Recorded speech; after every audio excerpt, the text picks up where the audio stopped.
નમસ્કાર મિત્રો, જય બાબારી, જય માતાજી. આજે આપણે કર્મ મોટું કે ધર્મ મોટું એના વિશે વાત કરીશું. તો કર્મ અને ધર્મ આ બે શબ્દોની પાછળ મર્મ અર્થ લાગે છે શબ્દ. તો કર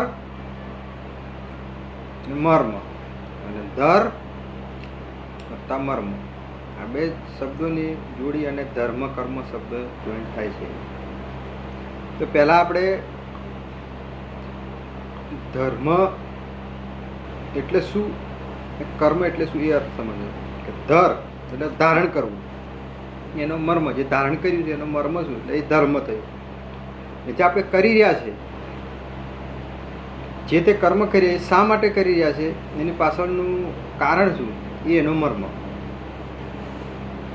તો જ્યાં સુધી જે આપણે ધારણ કર્યું એનો આપણને મર્મની ખબર ના પડે ત્યાં સુધી એ ધર્મ નકામો.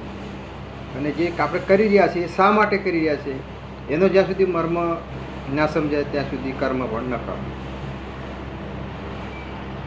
તો જ્યારે બાળકનો જન્મ થાય છે ત્યારે અત્યારની કન્ડિશન પ્રમાણે જે તે ધર્મની અંદર જે પહેલે ધર્મની અંદર એના જે મા બાપ જે ધર્મ પાલન કરતા હોય એ જ એનો ધર્મ બની જતો હોય. એટલે એ ધર્મ લઈને જ જન્મે છે, ચાહે હિન્દુ, મુસ્લિમ, શીખ, ઈસાઈ કે જે તે ધર્મની અંદર જે બાળક જન્મે છે. ત્યારે મોટું થયા પછી એને કર્મ કરવામાં આવે છે. તો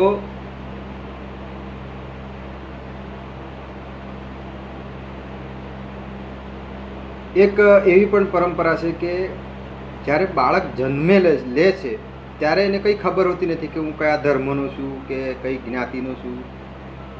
પણ જ્યારે એને સમજણ આવે છે, એને સમજાવવામાં આવે છે કે આપણે આ ધર્મના છીએ, આપણી આ જાત છે, એને સમજણ આવ્યા પછી અને ત્યાર પછી બી એક હિન્દુ ધર્મના રીતિ રિવાજ પ્રમાણે યજ્ઞો પવિત્ર મતલબ જનોય ધારણ કરવામાં આવે છે. એ યજ્ઞો પવિત્ર સંસ્કાર ગણવામાં આવે છે. અને જે તે વર્ણના હોય એ પ્રમાણે એ સમય મર્યાદા પ્રમાણે ધારણ કરે છે જનો. ત્યારથી એની જાત મતલબ બ્રાહ્મણ હોય, ક્ષત્રિય કે વૈશ્ય હોય, શૂદ્ર હોય, જે તે પ્રમાણે ત્યાર પછી એ નક્કી થતું હોય છે. તો આ બધું માણસ એના ધર્મ એ પૂર્વના એટલે આગલા જન્મના કર્મને લઈને જે ધર્મ પણ જે તે ધર્મમાં જન્મ્યો હોય છે.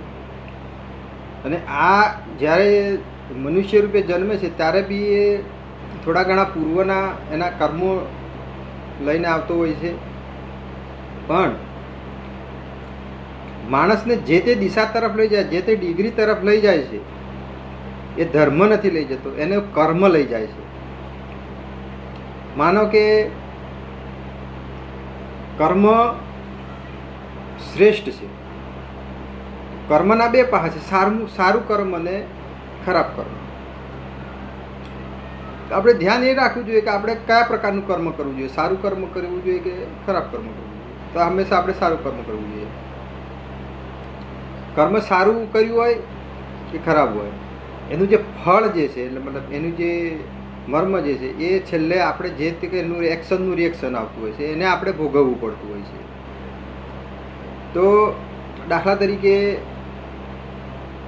એક દાખલો લઈએ કે સંતોનું અને શાસ્ત્રોનું એવું કેવું છે કે જ્યારે રામ અવતારમાં ભગવાને, જો આપણે અવતારવાદમાં માનતા હોય અથવા જે તે અવતારો થઈ ગયા બધા એક જ તત્વ સ્વરૂપે આત્મા સ્વરૂપે હતા એમ માનતા હોય, તો રામ ભગવાને જ્યારે વાલીને ઝાડની પાછળ સંતાઈને બાણ માર્યું હતું એ એમણે કર્મ કર્યું.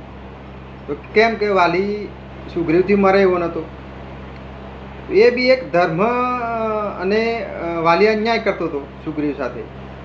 રામે એમને સાથ આપ્યો અને કર્મ કર્યું, સંતાઈને બાણ માર્યું. તો એ કર્મ રામનું કરેલું કૃષ્ણ અવતારની અંદર એ વાલીએ પેલા શિકારી એટલે કે પારધીનો કીધો અને કૃષ્ણ ભગવાન જ્યારે પીપળાના વૃક્ષ નીચે બેઠા હતા સંધ્યા ટાઈમે ત્યારે શિકાર છે એમ સમજીને પારધીએ સંતાઈને કૃષ્ણ ભગવાનને બાણ માર્યું. એટલે એક કર્મનું એક્શનનું રિએક્શન આવ્યું. રામ અવતારમાં જે કર્મ કર્યું એ કૃષ્ણ અવતારમાં એમને ભોગવવું પડ્યું.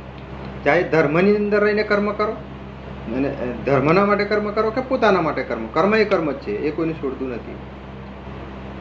મહાભારતના યુદ્ધની અંદર ધર્મરાજાએ જ્યારે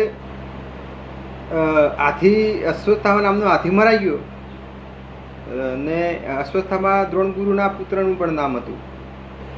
એ વખતે કૃષ્ણ ભગવાને ધર્મરાજાને એમ કીધું કે જ્યારે દ્રોણગુરુ તને પૂછે કે ભાઈ કોણ મરાયું, હાથી મરાયો કે મારો પુત્ર અશ્વત્થામા મરાયો, તો તમે એકવાર જૂઠું બોલી જજો, ન રોવા કુંજરોવા કરજો, ન કે તમે હારી જશો, મતલબ ધર્મ હારી જશે જો તમે સાચું બોલી જાઓ. ધર્મરાજાએ કર્મ કર્યું, જૂઠું બોલ્યા જીવનમાં એકવાર. જ્યારે એ સ્વર્ગમાં ગયા ત્યારે એમ કહેવાય છે કે ધર્મને જ જીતાડવા માટે કર્મ કર્યું એમણે, જે જૂઠું બોલ્યા કર્મ જ થયું. છતાં બી એમની ટકલી આંગળી ઓગળી ગઈ હતી એમ કેવું છે. અને એ જૂઠું બોલ્યા એટલે ભોગાવવા માટે એમને થોડીક ક્ષણો માટે નરકની અંદર જવું પડ્યું હતું કે મારા ભાઈઓ કઈ છે એમ એમણે પૂછ્યું હતું. ત્યારે તમારા ભાઈઓ નરકમાં છે એમ કરીને જે યમરાજા ધર્મરાજા યુધિષ્ઠિરને નરક બતાવવા લઈ જશે ત્યારે જે પીડાઓ થતી હોય છે એ પીડાઓ જોઈને ધર્મરાજાને સહન થતી નથી અને હજુ આગળ જોવું છે તમારે તો ના પાડી દે છે કે મારાથી સહન થતું નથી, તો તમે સ્વર્ગમાં ચાલો, તમે પુણ્યશાળી. પણ ક્યાંનો મતલબ કે એક વખત જૂઠું બોલ્યા તો બી એમને દુઃખ ના ભોગવ્યું, બીજાનું દુઃખ જોઈને પણ દુઃખી થયા. એટલે કર્મ કોઈને છોડતું નથી.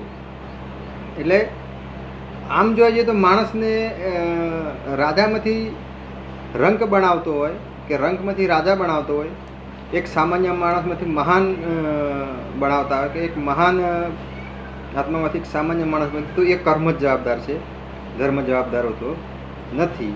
તમે કર્મ કોઈ બી માટે કરી શકો, કર્મ જ માણસને જે તે સિદ્ધિ અથવા જે તે ડિગ્રી કે જે તે એનું જે નિશ્ચિત કરેલું જે મુકામ હોય ત્યાં સુધી પહોંચાડે છે.